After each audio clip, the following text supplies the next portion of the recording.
오늘 우리에게 주신 하나님 말씀은 고린도전서 14장 6절에서 12절까지 말씀입니다. 형제자매 여러분, 내가 여러분에게로 가서 방언으로 말하고 계시나 지식이나 예언이나 가르침을 전하는 방식으로 말하지 않는다면 여러분에게 무슨 유익이 되겠습니까? 필이나 검은고와 같이 생명이 없는 악기도 각각 음색이 다른 소리를 내지 않으면 피리를 부는 것인지 수금을 타는 것인지 어떻게 알 수 있겠습니까? 또 나팔이 분명하지 않은 소리를 내면 누가 전투를 준비하겠습니까? 이와 같이 여러분도 방언을 사용하기 때문에 분명한 말을 하지 않는다면 그 말이 무슨 뜻인지 남이 어떻게 알겠습니까? 결국 여러분은 허공에다 대고 말하는 셈이 될 것입니다. 이 세상에는 수많은 종류의 말이 있습니다. 그러나 뜻이 없는 말은 하나도 없습니다. 내가 그 말의 뜻을 알지 못하면 나는 그 말을 하는 사람에게 딴 세상 사람이 되고 그도 나에게 딴 세상 사람이 될 것입니다. 이와 같이 여러분도 성령의 은사를 갈구하는 사람들이니 교회에 덕을 끼치도록 그 은사를 더욱 넘치게 받기를 힘쓰십시오. 아멘. 하나님의 말씀입니다. 오늘 우리가 함께 나눌 주제는 성령의 은사입니다. 성령의 은사가 무엇이고 그 성령의 은사가 교회의 사역과 교회를 세우는 데 어떠한 의미와 역할을 하는지 함께 말씀 가운데 생각해 볼 수 있기를 원합니다. 더불어서 말씀을 묵상하면서 하나님께서 저와 여러분에게 허락해 주신 특별한 은사, 성령의 은사는 무엇인지 함께 생각해 보고 그 은사가 우리 교회를 세우는 데 온전히 합당하게 사용될 수 있기를 원합니다 하고 고백하는 복된 은총의 시간 되기를 주님의 이름으로 간절히 축복합니다. 오늘 우리가 함께 읽은 고린도전서 14장의 말씀은 12장과 13장에 이어서 바울 사도가 고린도 교회를 향해서 성령의 은사에 관해서 설교한 내용입니다. 먼저 전체의 구조와 맥락 그 흐름 속에서 오늘 이야기를 한번 따라가 보고자 합니다. 먼저 12장 4절에서 사도 바울은 성령의 은사의 주체가 누구인지, 성령의 모든 신령한 은사들이 어디에서부터 오는지를 분명하게 말씀합니다. 이렇게 기록합니다. 은사는 여러 가지지만 그것을 주시는 분은 같은 성령이십니다. 아멘. 다양한 은사가 있는데 그 은사를 허락해 주시는 분은 다름 아니라 하나님의 성령이라고 하는 사실을 분명하게 말씀합니다. 그 은사는 나로부터 기인한 것이 아니고 하나님께서 우리에게 주신 선물입니다.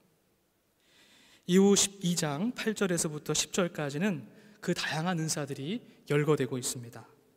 지혜의 말씀, 지식의 말씀, 믿음, 병고침, 기적과 예언, 영을 분별하는 것, 그리고 방언하는 것, 방언을 통역하는 것, 그런 여러 가지 다양한 은사들이 소개되고 있습니다. 아마도 성령의 은사는 실제로 성경에 기록된 것 말고도 더 다양한 모습으로 나타났으리라고 생각이 됩니다. 마치 햇볕이 수면에 닿으면 어떻게 되죠? 그 빛의 파장이 여러 다양한 모습으로 나타납니다. 그것과 같이 하나님의 성령이 우리에게 임할 때에 그 성령을 받는 사람과 공동체, 시대와 상황에 따라서 그 성령의 은사들은 다양하게 나타날 것입니다. 오늘날 우리는 코로나의 시대를 살아가면서 이전에는 상상하지도 못했던 온라인을 통한 예배, 또 성도의 교제를 경험해 보았습니다. 즉 인터넷이 교회 사역의 전반에 깊은 영향을 끼치게 되었습니다. 저는 이러한 기술의 발전이 교회에게 미치는 영향력, 그리고 이를 가능하도록 하기 위해서 준비되어 있는 또 섬기는 성도들의 모습을 보면서 하나님의 성령이 오프라인을 통해서만이 아니고 온라인을 통해서도 역사하시는구나, 성령의 은사적 관점에서 바라볼 수 있구나 하는 생각을 해보게 되었습니다. 12장 18절 이하에 보니 이러한 다양한 성령의 은사들은 교회의 다양한 사역으로 자리 잡고 있음을 보게 됩니다. 즉 성령의 다양한 은사는 교회의 다양한 사역을 이루는 배경이요 뿌리인 것이죠. 하나님께서 우리에게 이러한 다양한 은사를 주시는 것은 다른 데 목적이 있는 것이 아니라 교회를 온전히 섬기고 또 세우는 데에 그 목적이 있는 것입니다. 교회를 온전히 잘 섬길 수 있도록 하기 위해서 하나님은 우리에게 성령의 은사를 허락해 주십니다. 오늘날에도 하나님은 우리 각 사람에게 꼭 필요한 성령의 은사를 허락하셔서 교회가 마땅히 이루어야 할 일들, 예배와 친교와 섬김과 선교와 교육, 이 다양한 역할들을 감당할 수 있도록 도와주십니다. 이러한 성령의 은사와 사역의 다양성은 교회가 살아 움직이고 있다는 증거입니다. 역동성이에요. 살아있다는 증거입니다. 그런데 이 역동성, 생명성 안에는 긴장과 분열의 가능성도 내포되어 있습니다. 사도 바울은 12장 12절 이하에서 몸의 비유를 통해서 이를 잘 나타내주고 있습니다. 각각의 은사를 맡은 사람들이 어떻게 하면 조화를 이룰 수 있는지를 설명해 주고 있습니다. 이러한 이유로 바울은 성령의 은사와 사역의 다양성을 강조하면서 동시에 이러한 은사들 사이에는 우열의 관계도 선후의 관계도 없고 서로 존중과 조화를 통해서 교회의 하나됨, 통일성을 위해서 자라나야 한다. 이렇게 우리에게 특별히 강조하고 있습니다. 그렇다면 어떻게 이러한 다양한 은사들과 사역들이 조화를 이루고 하나가 될 수 있을까요? 교회가 어떻게 그 다양성 속에서 일치를 추구하여 갈 수 있을까요? 여러분 어떻게 생각하십니까? 어떻게 이것이 가능할까요? 여러분 우리 교회를 한번 보시기 바랍니다. 우리는 갓 두 돌이 지난 요아와 하온이에서부터 올해 96세가 되시는 최춘식 성도님까지 3세대에 걸쳐서 함께 어우러져서 신앙생활을 하고 있습니다.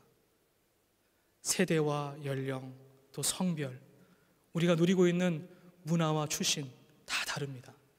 하고 있는 일, 성품 다 다릅니다. 우리가 하나님께로 받은 성령의 은사도 다 다릅니다. 그런데 어떻게 우리가 한 믿음의 공동체 안에서 이렇게 신앙생활을 해갈 수 있는 것일까요? 이것은 바로 우리의 지혜와 능력에 근거한 것이 아니라 하나님의 성령이 이를 가능케 해주시는 것입니다. 하나님의 성령이 우리를 하나 되게 해주시는 것입니다. 이것은 불가능한 이상에 대한 단순한 구호와 외침이 아닙니다. 이것은 하나님의 성령 안에서 가능한 현실입니다. 성도 여러분, 오늘 바울의 편지를 받아든 고린도 교회의 모습은 어떠했을까요? 다양성 속에서 일치를 이뤄가고 있었을까요? 안타깝게도 그러지 못했습니다. 당시 고린도 교회 안에는 성령에 대한 지나친 열광주의와 성령의 은사에 대한 그릇된 이해가 자리 잡고 있었습니다. 은사를 받은 성도들은 각자 자기가 받은 은사가 다른 사람의 것보다 더 소중하고 특별하다고 생각했습니다. 특히 방언을 받은 사람들이 그러했던 모양입니다. 자연스럽게 은사의 주체이신 하나님, 교회를 세우기 위한 은사의 목적이 희미해져 갔습니다. 그러니 누가 가운데 남게 되겠습니까? 바로 자기 자신이 모든 은사와 사역의 중심이 되어버리고 마는 것이죠. 자기 중심, 자기 집중, 자기 과시, 자기 교만이라고 하는 현상이 고린도 교회 안에 드러나게 됐습니다. 자기가 중심이 되어다 보니 이웃이 소외되고 관계가 깨어질 수밖에 없는 것이죠. 흔히 사랑장이라고 부르는 고린도전서 13장이 성령의 은사를 다루고 있는 12장과 14장 사이에 위치하는 이유가 바로 여기에 있습니다. 사도 바울은 13장 1절 2절에서 다음과 같이 명료하게 말씀합니다. 다 함께 읽어보기를 원합니다. 내가 사람의 모든 말과 천사의 말을 할 수 있을지라도 내게 사랑이 없으면 울리는 징이나 요란한 꽹과리가 될 뿐입니다. 내가 예언하는 능력을 가지고 있을지라도 또 모든 비밀과 모든 지식을 가지고 있을지라도 또 산을 옮길 만한 모든 믿음을 가지고 있을지라도 사랑이 없으면 아무것도 아닙니다. 아멘. 사랑이 없으면 이라고 하는 표현이 계속 반복되어 나타나고 있습니다. 지금 바울은 사랑이 없으면 그 모든 은사가 헛된 것이라고, 불필요한 것이라고, 무용한 것이라고 우리에게 가르쳐주고 있습니다. 그 사랑이 모든 은사의 근원적인 동기요 뿌리라는 사실을 우리에게 가르쳐줍니다. 사랑이야말로 모든 은사와 사역이 온전히 기능할 수 있도록 도와주는 밑거름이요, 우리의 은사, 사역을 판가름하는 시금석이 된다는 사실을 우리에게 알려줍니다. 우리가 실제로 교회에서 사역을 감당하다 보면 각자의 은사와 사역에 집중하다 보니 사역 중심, 일 중심으로 만날 때가 참 많이 있습니다. 일 자체나 그 사역의 성과보다 나와 함께 일하는 사람, 그 사랑의 관계가 중요하다는 사실을 가끔씩 망각해버릴 때가 참 많이 있습니다. 그러다 보니 함께 사역하는 성도들의 마음을 헤아리기보다는 함께 사역을 감당하는 사람들의 부족함과 연약함, 실수가 먼저 눈에 들어옵니다. 그래서 자신을 기준으로 다른 사람들을 쉽게 평가하게 되는 것이죠. 저는 오늘 말씀을 묵상하면서 많이 마음이 따끔거렸습니다. 마음이 불편했습니다. 나는 함부르크 한인 교회를 섬기면서 하나님께서 내게 주신 은사를 가지고 사역하면서 사랑의 관계를 이어가고 있는가, 사랑으로 사역하고 있는가 돌아보게 됐습니다. 오늘 저와 여러분이 이 말씀 앞에 섰을 때 우리의 마음이 불편할 수 있기를 원합니다. 그 불편함은 하나님의 말씀이 우리를 가르치고 우리를 치료하고 있다는 반증이기 때문입니다. 이렇게 사랑이라고 하는 근원적인 뿌리와 토대를 잃어버린 채 교회 안에서 사역을 감당한다면 어떠한 일이 벌어질까요? 아마도 교회 공동체는 그 질서와 평화, 통일성을 잃어버릴 수밖에 없을 것입니다. 결국 교회가 온전히 세워질 수 없을 것입니다. 오늘 본문에서도 바울은 방언과 예언이라고 하는 은사를 대조하면서 고린도 교회 성도들에게 특별한 은사를 선호하며 또 잘못 오용하고 있는 현실을 고발하고 있습니다. 쉽게 말해서 바울은 방언의 은사는 자기 자신을 드러내기 위해서 사용될 것이 아니라 반드시 서로 알아들을 수 있는 통역을 통해서 사용되어야 하고, 결국에는 이 방언의 은사를 통해서도 교회가 온전히 세워질 수 있는 덕을 끼치는 일로 자라나야 한다라고 말해주고 있는 것이죠. 이러한 배경에서 바울은 오늘 본문 12절에서 다음과 같이 선포하고 있습니다. 이 말씀을 다 함께 한 목소리로 읽어보겠습니다. 시작. 이와 같이 여러분도 성령의 은사를 갈구하는 사람들이니 교회에 덕을 끼치도록 그 은사를 더욱 넘치게 받기를 힘쓰십시오. 아멘. 여러분, 교회의 모든 은사와 사역의 목적이 무엇이라고 지금 말씀하고 있습니까? 바로 교회에 덕을 끼치는 일이다. 덕을 끼치기 위해서 우리가 사역해야 한다라고 말하고 있습니다. 여기서 덕이라고 말하는 이 헬라어는 호이코도멘, 세움이라고 하는 명사입니다. 세움. 즉 덕을 끼친다는 뜻은 교회를 세운다는 뜻과 같습니다. 교회에 덕을 끼치십시오 하는 말은 교회를 잘 세우십시오 하는 말입니다. 즉 이 단어 속에는 성령의 은사와 이를 통한 사역을 감당할 때 자신의 뜻과 판단을 앞세워서 자신을 세우는 것이 아니라 하나님의 뜻을 세워야 한다는 사실을 우리에게 가르쳐 줍니다.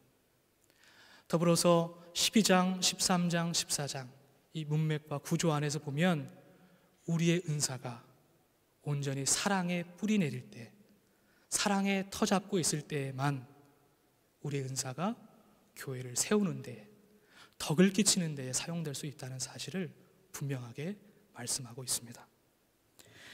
우리 교회는 52개의 나이테를 가진 생명나무입니다. 하나님께서 우리 교회가 독일 함부르크 이 땅에 더 굳건히 뿌리 내리는 건강한 아름드리 나무가 되기를 간절히 원하고 계십니다. 날마다 새로워지고 성장하며 성숙하는 그러한 공동체가 되기를 하나님께서는 원하고 계십니다. 이를 위해서는 모든 성도들이 자신의 의지와 성품과 능력에 따라서 사역하는 것이 아니라 하나님께서 주시는 은사, 하나님께서 주시는 성령의 능력 안에서 일할 때 우리가 그러한 공동체를 만들어 갈 수 있을 줄로 믿습니다. 자기 중심으로 사역하는 것이 아니라 하나님 중심으로 사역하고, 일 중심으로 사역하는 것이 아니라 사랑의 관계를 중심으로 사역할 수 있기를 원합니다. 사람 중심으로 일할 수 있기를 원합니다. 사랑하는 성도 여러분, 오늘 하나님께서 우리에게 주신 말씀에 기대어서 여러분에게 권면합니다. 교회의 크고 작은 사역을 감당할 때 먼저 하나님께 이 사역을 감당할 수 있는 사랑의 능력을, 사랑의 은사를 허락해 주시기를 원합니다 하고 기도하는 저와 여러분 되기를 원합니다. 이 사랑의 능력으로 서로의 부족함과 연약함, 실수와 허물들을 덮어줄 수 있기를 원합니다. 온유한 마음으로 서로의 무거운 짐, 책임과 소명을 나누어 줄 수 있기를 원합니다. 더불어 우리 모두 하나님께서 베풀어 주시는 풍성한 은사를 구하며 그 다양한 은사를 통해서 교회를 세워갈 수 있기를 원합니다. 우리가 하나님의 성령의 능력 안에 있을 때 하나님은 우리 안에서, 우리 위에서, 우리를 통해서 일하여 주실 줄로 믿습니다. 함께 말씀 묵상하면서 기도하겠습니다.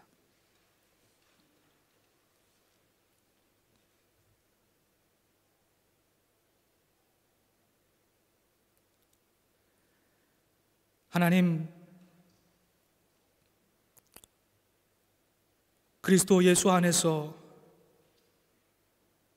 끊을 수 없는 사랑의 관계를 맺게 해주시니 감사합니다. 주님께서 하나 되게 해주신 이 평화의 띠를 놓지 않겠습니다. 주님, 사랑으로 사역하며 교회를 세워가길 원합니다. 우리의 지혜와 능력과 힘으로 하는 것이 아니라 하나님께서 주시는 말씀으로, 하나님의 성령의 능력 안에서 이 모든 일을 겸손히 감당할 수 있기를 원합니다. 하나님께서 우리 함부르크 한인교회에 품으신 그 뜻을 우리를 통하여 이루어 주옵소서. 예수 그리스도 이름으로 기도합니다. 아멘.